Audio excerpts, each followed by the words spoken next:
Alright guys, in this video I'm going to show you how to do double exposure, like a colored double exposure actually. It's a little bit different than the previous video in that we are changing the actual channels, and I'm going to show you a little bit more about the blending modes inside of this video. So both of them are useful, both of them are ones that you need to try out, and I'll show you how to get to that. So you can see that it is the same person, just in different poses. Since you took pictures of the same people, that might create a more interesting like composition for you, just having that.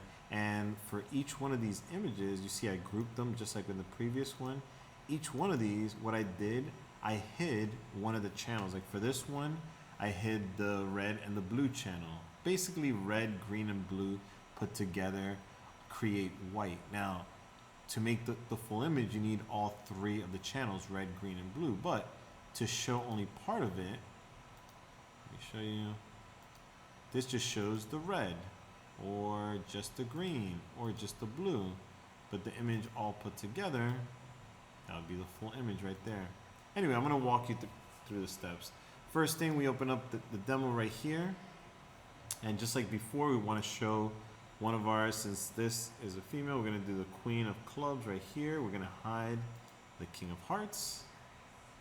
I've already changed the name on there. That's actually, I did not.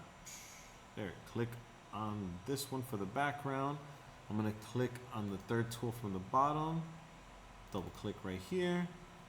Change it. Instead of John Smith, I'll zoom in so you can see it. Instead of John Smith, I'm going to put my full name, Andres Gonzalez. There it is. All right, I'm actually done for now with the background, so I'm gonna hide that. And now I want to place, well, I'm not gonna hide it, sorry. I'm just gonna like, I'm gonna collapse it basically into itself. And then I want to put my portraits in here. Now there's two of them, so I'm gonna go in here. This is not it. It's this one. I want to grab that layer and bring it into the demo, right in here. And then this one right here, I'm going to grab that layer again, and I'm going to drop it right into the middle. Now I'm going to do Command T to transform. You can see I can hold Shift and pull the corner to make it smaller. I should bring it back in here, hold Shift, pull the corner, there you go. Bring that over there. Just make sure that it fits within the actual page. And then for this one, Command T, hold Shift, hold the corner. And I'm going to try to just align it. This is just to make it easier, but I'm going to try to just align it at the bottom. There you go. Hit return to solidify that. You can see it's a little bit off. So using the arrow button, I'm just aligning those right there. I can separate them a little bit more. I actually like to overlap it. And there they are, right? Now again, for each one of these, I want to position them where I want them. I'm going to select this one, hold Shift, select this one, and now I can move them together. Let's say I want them right there. All right, for the top one, which is this one, the one on the right, I'm going to double click, and you can see the channels right here where it says Advanced Blending. I'm going to hide everything except the red. And there you go, it gives me that blue look right there. I'll hit OK.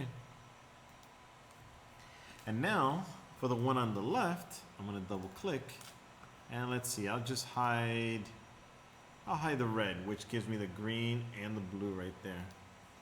Now that I'm looking at it, this one does get a little bit faded, so let me double click on that. Instead of just hiding the red, what if I do the red and the blue?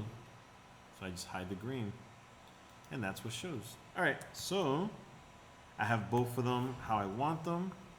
I'm going to actually duplicate these. So I have one, I'm going to hold Shift, select that one, and I'm going to drag it all the way down to this little icon right there. Next to the trash can, you can see it has a little plus and a square. That's going to duplicate my layer, actually both layers.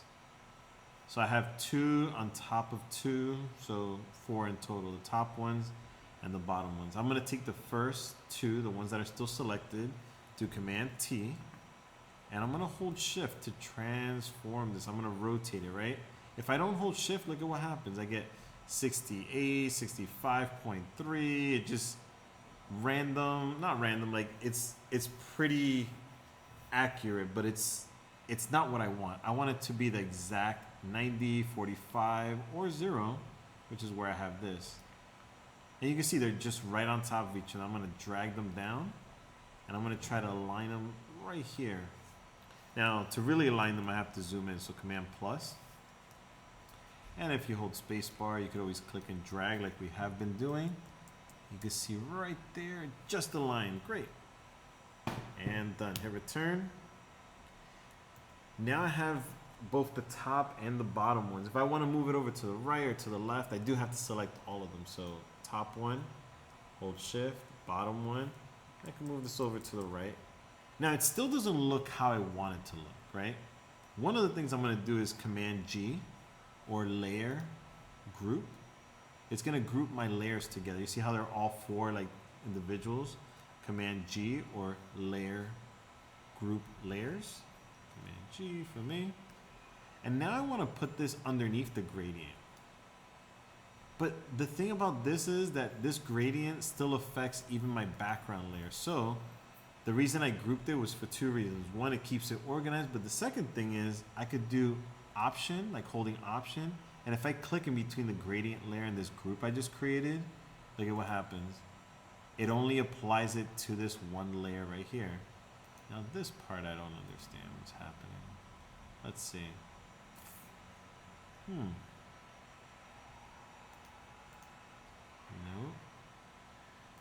So this one, that's odd. Let's see. Okay, that helped right there. I could go in there and just edit those. The one on the right now seems a little bit odd, so I'm going to double click there. Let's see. No. I guess it's interacting a little bit differently than I thought.